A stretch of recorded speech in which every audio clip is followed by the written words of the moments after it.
El Centro Universitario de Arte, Arquitectura y Diseño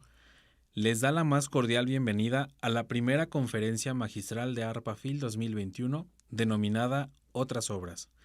que será impartida por el arquitecto Jean-Pierre Cruz de Barclay and Cruz Architecture, Despacho de Arquitectura de Lima, Perú. Buenos días a todos. Les habla Jean-Pierre Cruz, arquitecto del Perú. Esta vez quisiera mostrarles cómo hacemos arquitectura a través del entendimiento del paisaje y del territorio peruanos. Agradezco a la Feria Internacional del Libro de Guadalajara por esta invitación y paso a compartir pantalla para mostrarles mi presentación. Esta presentación se llama Otros Trópicos, una mirada al territorio peruano, en donde recojo el trabajo que hemos venido haciendo con yo y Sandra Barclay. Profesionalmente les vamos a mostrar dos proyectos que hemos hecho, pero sobre todo la reflexión que hemos venido haciendo en torno a cómo dar sentido a lo que hacemos como arquitectos, cómo entender las razones de la arquitectura como respuesta a algo que va mucho más allá, que es mucho más, tiene una escala mucho mayor, que es la del paisaje y la del territorio. Voy a empezar con este pequeño video de Diarios de Motocicleta de Walter Sales, en donde tenemos este emblemático pasaje del Che en Machu Picchu. Los incas tenían un alto conocimiento en astronomía, medicina, matemática, entre otras cosas. Pero los invasores españoles tenían la pólvora. ¿Cómo sería América hoy si las cosas hubieran sido diferentes? ¿Cómo es posible que sienta nostalgia por un mundo que no conocí? ¿Cómo se explica que una civilización capaz de construir esto sea arrasada para construir esto? Como ven, esta es una imagen de Lima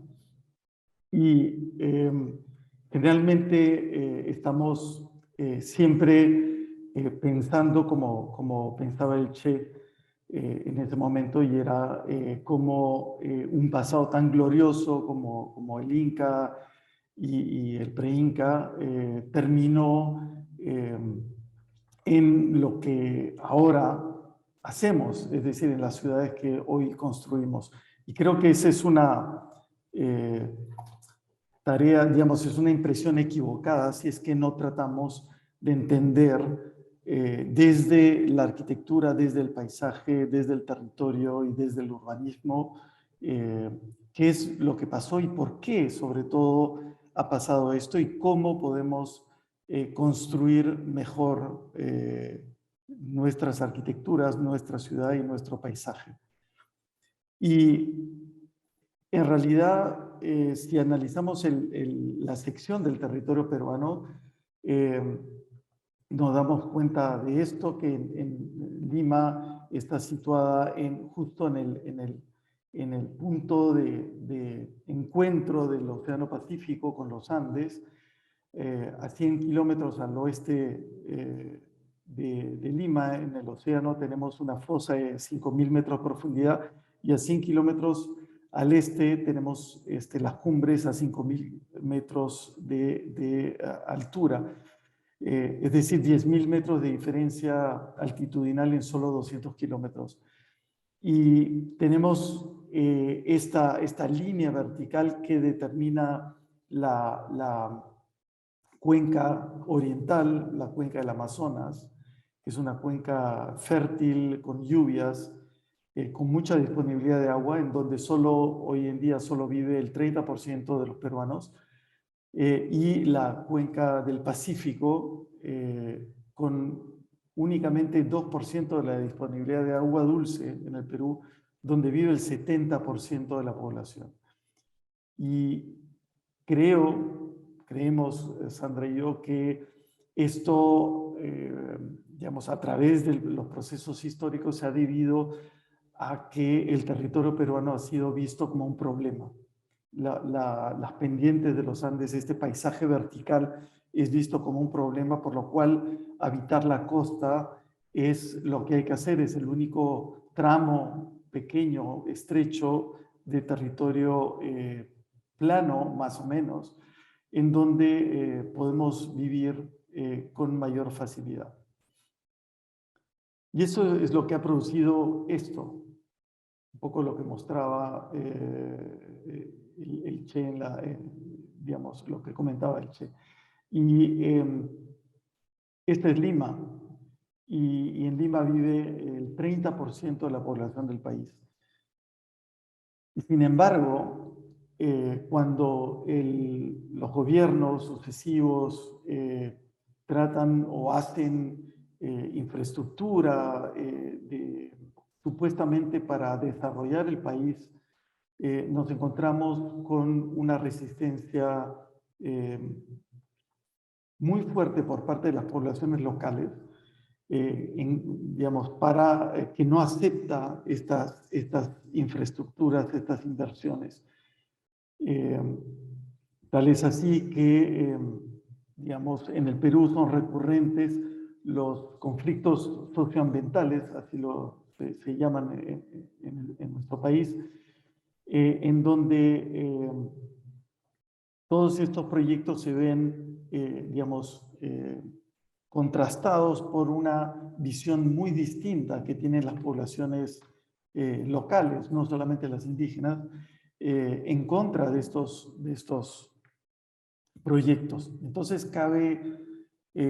preguntarse, yendo más allá de las manipulaciones políticas que esto pueda tener, qué es lo que está pasando, por qué sucede esto. Y la respuesta no es muy complicada, es que el territorio ha sido visto desde, digamos, hace muchos años ya, como un recurso. Vemos al territorio como un recurso y no como un lugar para vivir y para desarrollar la vida humana. Y entonces tenemos estos tres mapas que nos cuentan muy bien cómo vemos nuestro territorio. A la izquierda vemos las concesiones de explotación de hidrocarburos, que además se superponen con las concesiones para proyectos hidroeléctricos y se superponen además a las reservas indígenas y las áreas protegidas, a los parques naturales, en esta especie de esquizofrenia del gobierno de querer desarrollar el país con proyectos de explotación de recursos y a la vez conservarlo con estas acciones emprendidas a favor de las poblaciones indígenas y las áreas digamos, y la preservación del paisaje y los bosques. Y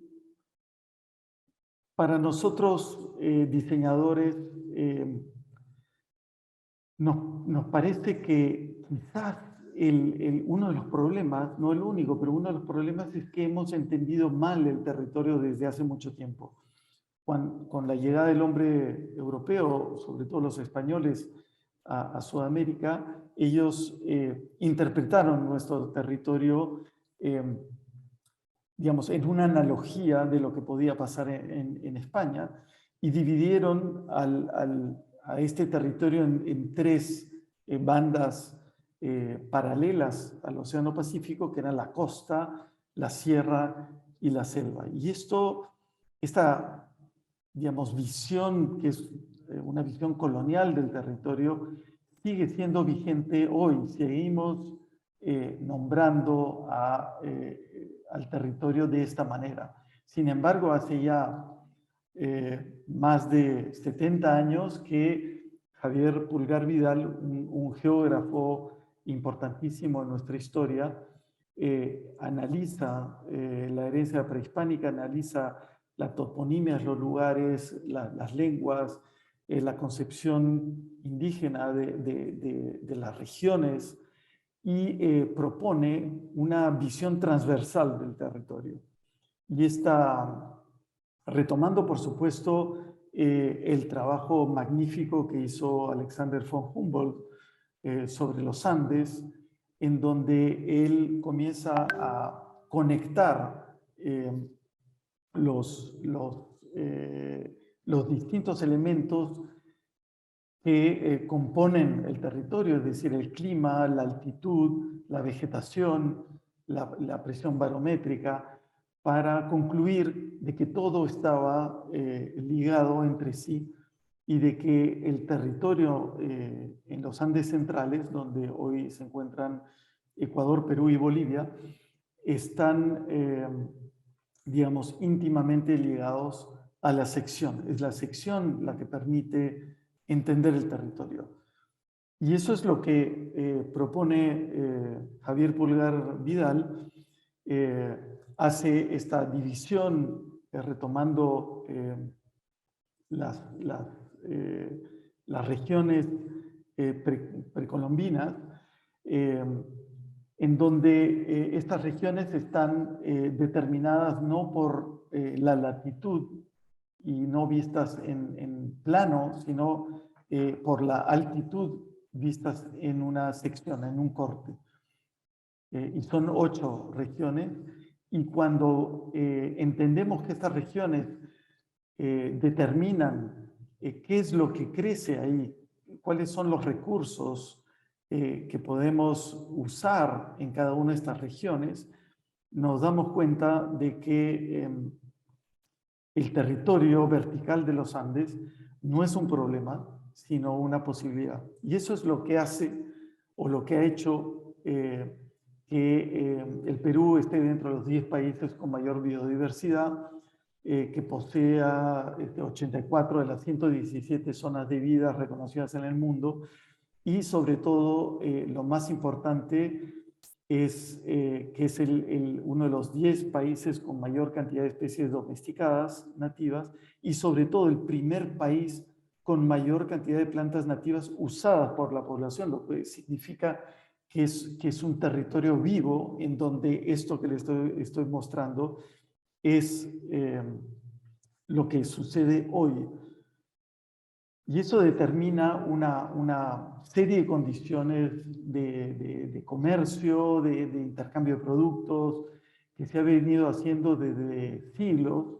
y que hoy se ve amenazado por una concepción occidental, digamos, del territorio. Pero esta posibilidad, el territorio como posibilidad, no es solamente fruto de la naturaleza, no es un regalo de la naturaleza. Nosotros tenemos aquí un gráfico que nos cuenta de manera bastante clara qué cosa es lo que usamos nosotros para producir, para cultivar nuestros productos para ganaderos, agrícolas, etc. Y tenemos que el 83% de la superficie total del país es superficie no cultivada. Solamente el 17%, vamos a decir, digamos, es tierra agrícola, de las cuales solamente casi el 3% es zona arable. Y vemos esto y nos detenemos con mayor, digamos, precisión, nos encontramos de que de esta tierra arable, prácticamente la mitad fue construida por el ser humano. Es artificial, fue creada mediante infraestructuras agrícolas e hídricas que permitieron el nacimiento, digamos, de estas grandes civilizaciones que se dieron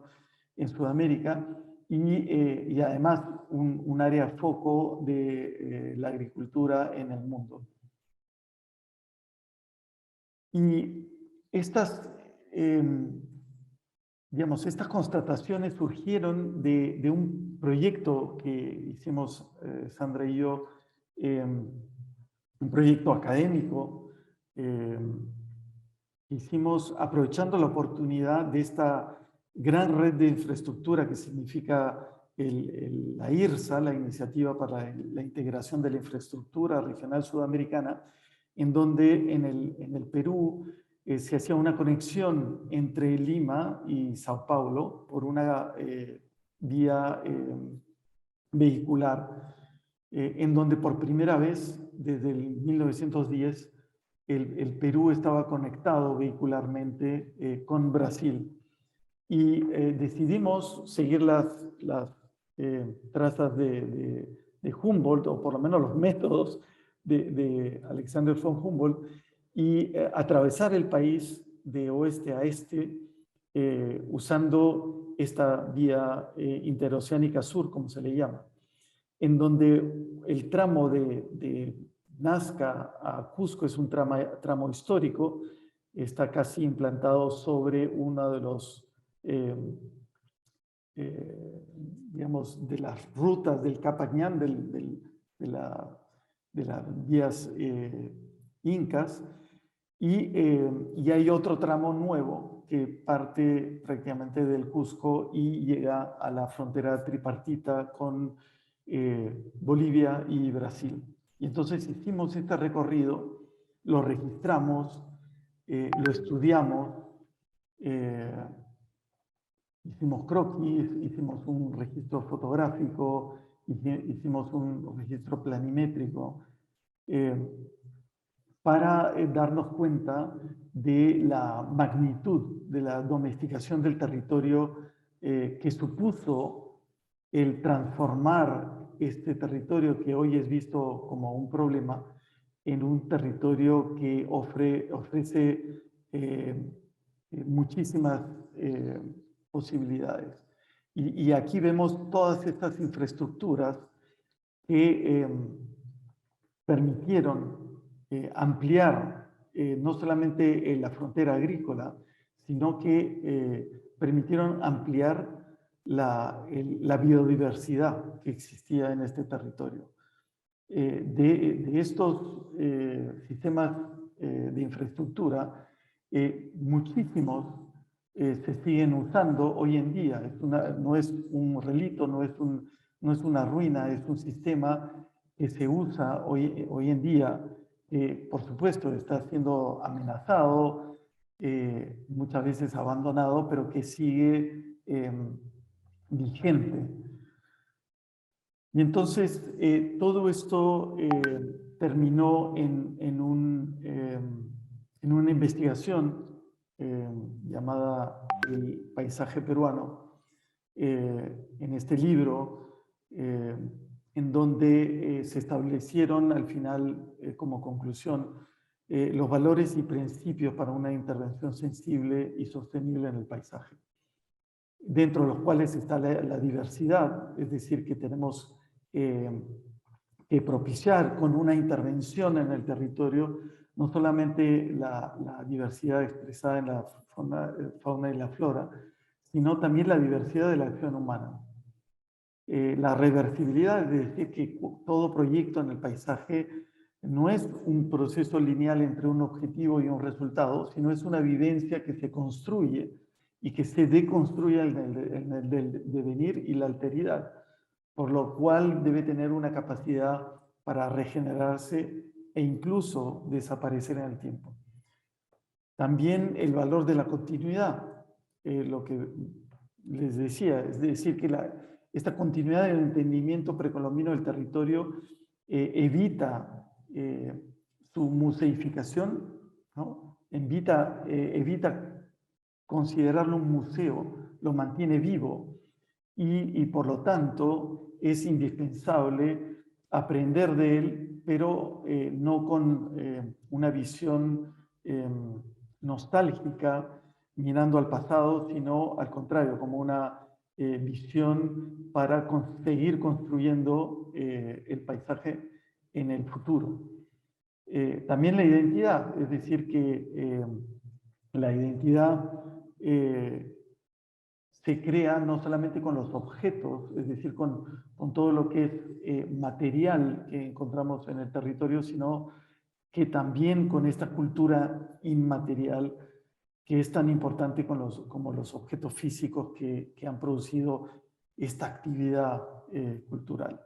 Y por último, la articulación, es decir, que las intervenciones en el paisaje deben crear redes y sistemas de relación en una concepción de ocupación extensiva del territorio. El paisaje no debe ser considerado como un ámbito visual, sino como un sistema articulado que se extiende más allá de lo que ven nuestros ojos. Y por último, tres principios: la verticalidad, es decir, la verticalidad como la esencia del paisaje y no como problema; la unidad, es decir, que hay una indisociabilidad entre la obra física en relación a la comunidad que la habita; y el principio del sentido, es decir, que hoy todo lo que hagamos en el paisaje y en el territorio debe ser medido por el valor que esa intervención humana produce en el paisaje. Los pensamientos y las acciones deben de dar un sentido a la intervención con el propósito de agregar valor. ¿Y esto cómo lo interpretamos en la arquitectura? Estamos hablando de paisaje de territorios de unas escalas enormes, y la arquitectura se trata muchísimas veces de construir edificios. Entonces, ¿cómo un edificio puede entender el paisaje, entender el territorio? Y creo que trabajar en el Perú nos da muchas pistas sobre esto, ya que el ser humano ha estado trabajando sobre el territorio desde hace muchísimos siglos, y esto nos permite tener, digamos, insumos con los cuales podernos proyectar al futuro. Empiezo con esta diapositiva del laboratorio agrícola Inca en Moray, en Cusco, en donde participamos en un proyecto para construir un centro de investigación agrícola y alojamiento muy cerca a este lugar magnífico. Y entonces lo que ven arriba a la derecha es la intervención, es este programa que se nos pedía realizar al lado de una quebrada, y muy cerca Moray, que está justamente ahí a la izquierda, en esos círculos concéntricos. Y, digamos, la base proyectual de nuestro proyecto fue muy simple: utilizar las estrategias de los incas, es decir, aprovechar las condiciones naturales y las orientaciones para crear condiciones favorables a la vida. Aquí estamos muy alto, estamos a 3.800 metros de altitud, y el proyecto, entonces, este centro de investigación y alojamiento, debía responder a este contexto.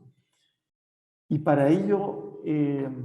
volvemos a esta concepción del territorio como un lugar artificial, en donde el ser humano ha ido construyendo estas infraestructuras, aprovechando los glaciares, reteniendo las aguas, infiltrando las aguas con las amunas, cosechándolas en las cochas, distribuyendo el agua en los andenes, que es las terrazas agrícolas que permiten cultivar en pendiente, y por último los campos de cultivo en las zonas de menor pendiente para, por último, el agua ser conducida hacia los ríos que desembocan ya sea en el Atlántico o en el Pacífico. Y pensamos que este centro podría ser, digamos, imaginado como una infraestructura de retención de agua usando estos sistemas. Y es así como este centro es diseñado como una infraestructura de retención de agua. ¿Para qué? Para que tenga un balance cero de consumo de agua. Es decir, que pueda retener el agua de lluvia, pueda infiltrarla, pueda almacenarla y que durante la época seca, más o menos entre mayo y septiembre, se pueda usar esta agua. Y por otro lado, el mínimo impacto en el territorio. Es decir, este proyecto no es enterrado, pero sí buscamos un equilibrio entre la excavación y el relleno, rellenando con el material excavado, y por último el relleno en ciertas partes. Es decir, que la materia, lo que extraemos excavando, no nos los tenemos que llevar a otro lado, sino lo usamos en el mismo terreno. Y esta es la vista de la quebrada en primer plano con Moray al fondo, y vemos cómo esta intervención es una intervención muy sutil que permite generar toda la infraestructura necesaria, todos los espacios necesarios con un mínimo impacto en el territorio. No estamos aquí copiando formas, no estamos haciendo terrazas concéntricas como en Moray. Creemos que es necesario desprendernos de la forma para llegar a plantear las estrategias que guiaron esas formas, pero que hoy producen formas distintas. Este proyecto es un proyecto no construido, y paso a otro contexto completamente distinto, el contexto de Lima, con otro proyecto que sí fue construido, el lugar de la memoria. Es un lugar de memoria, justamente no es solo un museo, es un centro de investigación, un auditorio, una plaza pública, creada por una comisión especial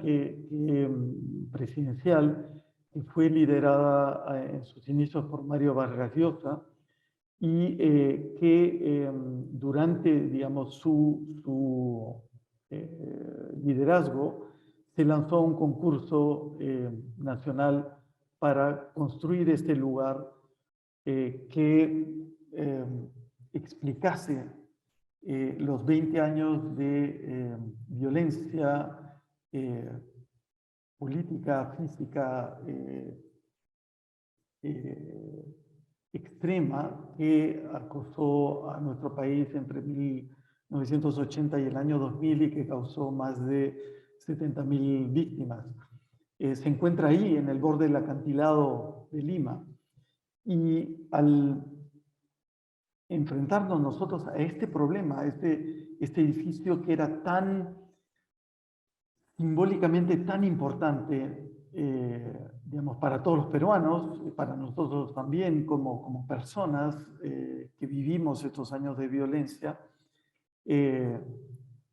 ¿cómo lo podíamos confrontar o cómo podíamos relacionar la arquitectura con estos hechos de violencia, estos hechos de memoria? Y consideramos que la arquitectura es, digamos, lo único que sabe hacer bien es dignificar al ser humano y mejorar la calidad de vida. Y esto es incompatible con la intolerancia, con la violencia, con el odio, que finalmente es lo que se debería exhibir en su interior. Y entonces decidimos empezar el proyecto por otros tipos de memoria. Y empezamos por considerar que el lugar de la memoria, lo primero que tenía que hacer es revelar la memoria del lugar. Y es este el lugar. Ahí a la izquierda vemos cómo este sistema de farallones y quebradas fue destruido en los años 70 para construir la vía que ven a la derecha, que conecta las playas, el borde bajo del acantilado, con la ciudad que se encuentra encima de esta meseta aluvional. Y en este terreno que en el momento del concurso era un depósito de camiones de basura donado por la municipalidad, pensamos que lo que tenemos que hacer era suturar esa herida y entonces trabajar en la memoria de este sistema geográfico de acantilados y, digamos, compuesto por farellones y quebradas. Y entonces, al hacer esto, al poner el edificio perpendicular al mar y no paralelo al mar, muy pegado a el farallón, el edificio comenzaba a referirse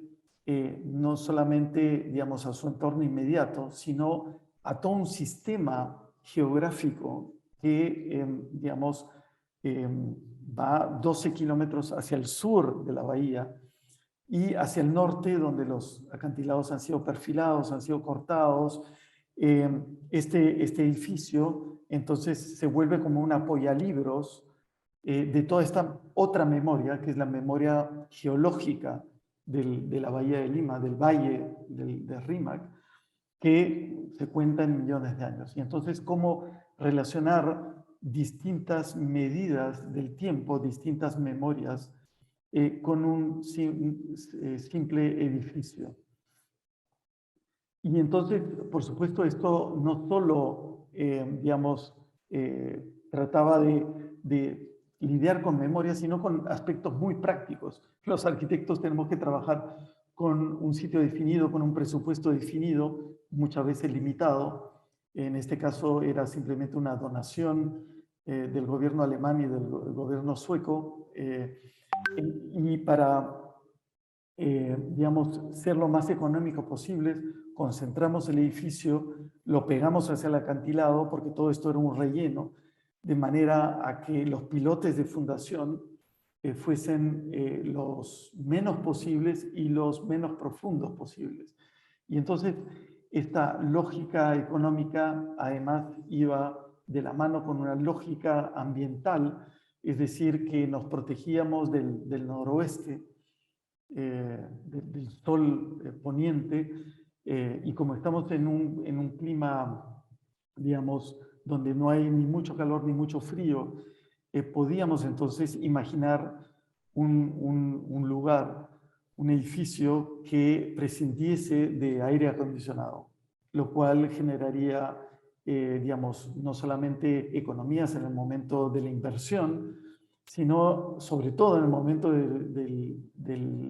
digamos, del funcionamiento, ya que sabemos que nuestros países en vías de desarrollo lo que menos prevén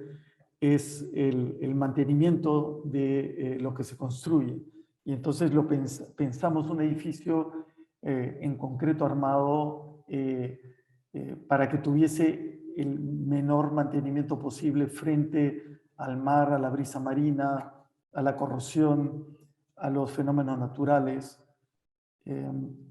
Y así también, así como los Andes se consideran un problema y en realidad son una oportunidad, quisimos que este lugar, que era un gran problema, es un lugar magnífico, pero está totalmente desconectado de la vía pública, fuese una oportunidad. Construimos una vereda que no existía, que es digamos, una pasarela que no existía, que conecta la vía pública con el edificio, y transformamos esa instancia como una oportunidad para introducir el tiempo en el acercarnos a este lugar. Y entonces En ese tiempo nos podemos dar el tiempo como visitantes de dejar el cotidiano detrás, de sumergirnos en una quebrada, de entrar en lo profundo de este espacio confinado, en donde ya no estamos en un ambiente urbano, ya no estamos en Lima, tampoco estamos en la playa, y nos vamos preparando para ver una muestra que, por lo menos para los peruanos, no es nada fácil de ver. Y entonces este lugar se convierte en un recorrido performático donde comenzamos a reflexionar sobre nosotros mismos. A la vez, el hecho de generar un edificio compacto nos permitió generar esta explanada, esta plaza pública que no estaba prevista en el programa inicial, en donde, digamos, los visitantes puedan encontrarse luego frente al océano. Y nuevamente las estrategias que tenemos a nuestra disposición, hechas por muchas culturas, entre ellas las culturas ancestrales de los Andes, y son estas terrazas. Y estas terrazas en este terreno en declive nos permitía tener entradas directas y fáciles desde el techo, que es un balcón urbano, la explanada pública que acabamos de ver, que dejan paso a las salas de exhibición, el auditorio que se encuentra en un nivel más bajo y por último el estacionamiento requerido por las normas que se encuentra en el lugar más bajo, todos ellos accesibles directa e independientemente. Y dentro de este edificio lo recorremos con unas rampas, que es también un dispositivo ancestral para subir verticalmente, que permite despegar los ojos, sacar los ojos del piso y que los ojos se paseen en lugares distintos a los del pie. Y entonces esto nos permite estar mucho más atentos con el contenido de la muestra. Y el edificio debía ser lo más austero, lo más directo posible. Este es el edificio terminado antes de la museografía, de que entre la museografía, un edificio en donde se permite muchos cambios, es decir, es una gran sala de exhibición temporal, porque sabíamos que la memoria cambia en el tiempo y que por lo tanto este edificio debía de permitir la evolución en el tiempo del contenido museográfico. Y al final terminamos en esta última sala, una sala al cielo abierto, en donde un sistema de tubos verticales que llamamos los quipus permitiese complementar el relato oficial con un relato personal de aquellas personas que vivieron esos años de violencia, pero que no necesariamente encontraban su historia reflejada en el relato oficial. Y por lo tanto, esta última sala estaba dedicada al individuo, a todos los individuos que vivieron estos años de violencia y a los cuales les quisimos dar palabra por medio de este espacio que es el último de la exhibición y es donde el único donde al final, al subir por el techo, descubrimos por primera vez el horizonte de la Bahía de Lima y nos podemos dar el tiempo de retornar a la ciudad desde el techo. Es decir, no tenemos que volver a la entrada, porque para nosotros nos parecía además muy importante de que, primero que nada, esto no fuese un museo tradicional en donde el punto de entrada y salida se hace por la boutique, por la tienda de souvenirs, sino que el punto de encuentro entre los que ingresan y los que salen fuese la ciudad misma y no el edificio. Y aquí vemos cómo el techo se une nuevamente a la ciudad que se encuentra detrás. Por otro lado, digamos, como una reflexión que hacemos nosotros, y es que para que este espacio perdure en el tiempo, para que la tecnología no sea lo que determine el cambio, sino el espacio y la luz, decidimos que la estructura, y solo la estructura, debía ser la que defina el espacio. Y aquí vemos cómo prácticamente no hay elementos tecnológicos, los pocos están reflejados en estas columnas blancas, que son las que traen todo el equipamiento tecnológico del museo, y que permite hacerlo funcionar. Y por otro lado, introdujimos una nueva dimensión de la memoria, es decir, que el acto mismo de construir en un país no industrializado, con mucha mano de obra, mucha disponibilidad de mano de obra, con una artesanía en la construcción que aún está viva, en donde los operarios todavía tienen, a diferencia de muchos países industrializados, todavía tienen esa voluntad de hacer bien, de hacer con cariño. Aprovechamos esto para que todo lo que se construyese fuese lo más artesanal posible. Como ven aquí, los encofrados trabajados con pie derecho, con tablones viejos, y que el lugar de la memoria pudiese ser construido un poco a la manera de los acantilados, por estratos íbamos subiendo, y que además pudiésemos mostrar ese cariño que hace que los operarios se pusiesen a lijar estos elementos, estos parasoles que nos protegían del sol, realmente a introducir esta nueva dimensión en donde los cantos rodados del farellón, del acantilado, pudiésemos usarlos para construir los suelos donde iba a caminar la gente, dándole a los operarios plena libertad para que cada uno expresase su manera de colocarlos, muy pocas instrucciones, y hoy en día podemos ver dónde acaba la labor de un operario y dónde empieza la del siguiente. Y además relacionarlos con otros temas de memoria, por ejemplo, el primer, digamos, memorial que se hizo en Lima, que se llama El ojo que llora, por Lica Montal, donde ella decide escribir los nombres de las víctimas en estos cantos rodados, y que nosotros aquí en la derecha, entrando al lugar de la memoria, veríamos cómo estos cantos rodados están todos embebidos en la tierra del farallón, y no necesitábamos más. Esto para todo peruano, estamos entrando acompañado por todas estas víctimas representadas en los cantos rodados. Y por último, quisimos que esta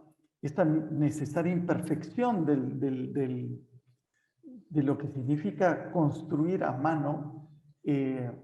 la pusiésemos en evidencia. Y entonces dejamos las huellas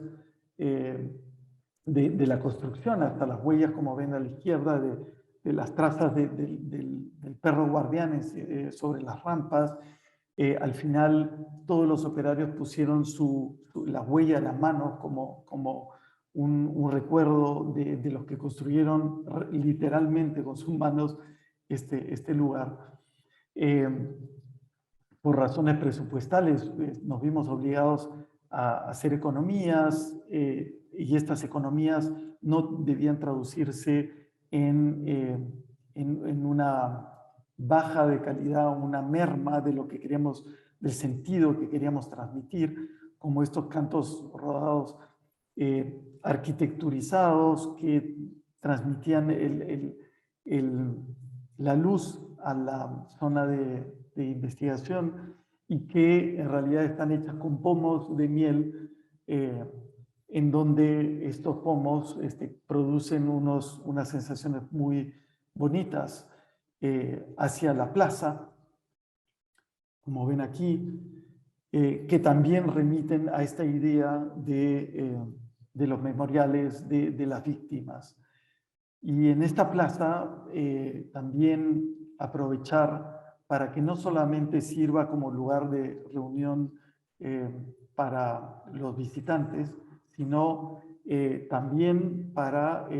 digamos, implementar los dispositivos que permitían que no nos conectásemos a la red pública de desagüe. Todo el agua servida se usa para regar las plantas,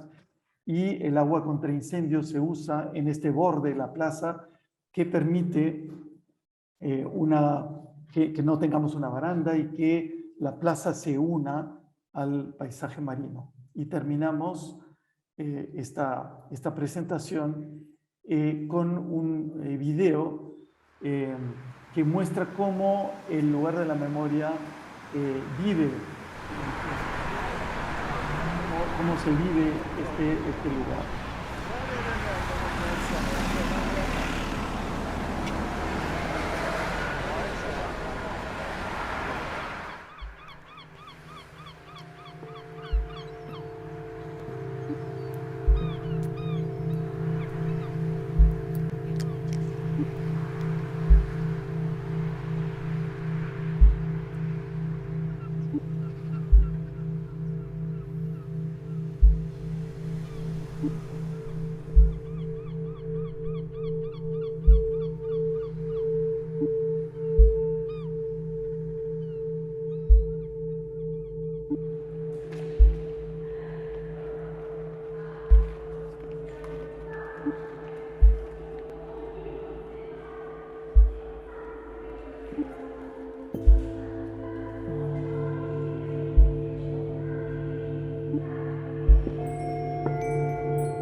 Gracias a todos. Gracias.